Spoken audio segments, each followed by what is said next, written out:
Drywall joints cracking after rapid temperature changes can seriously mess up your walls and stress you out. So, the first thing you gotta do is keep your indoor climate stable because sudden shifts in temperature and humidity make drywall joints crack. Try using a humidifier or dehumidifier to keep the moisture levels steady, especially during those crazy seasonal changes.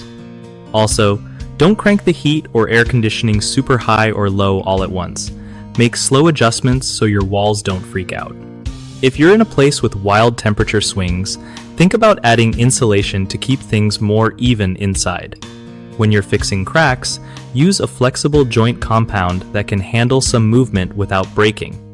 Keep an eye on your home's ventilation too, because stale air can mess with moisture and make cracks worse.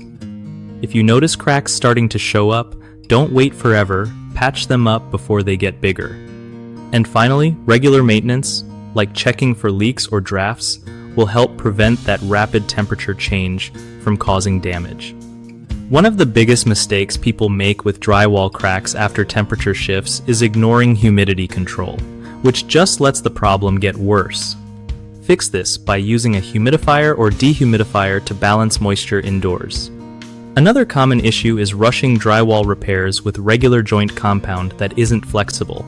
Switch to a joint compound specially made for movement, so cracks don't come back. The third problem is poor insulation and ventilation, which causes constant temperature swings inside the house. Improving insulation and ensuring good airflow can really cut down on drywall damage. BigHomeProjects.com is awesome for homeowners trying to find trusted local contractors who know how to handle drywall and other home repairs. It also helps contractors connect with people who need their skills, making it easier for both sides to get the job done right.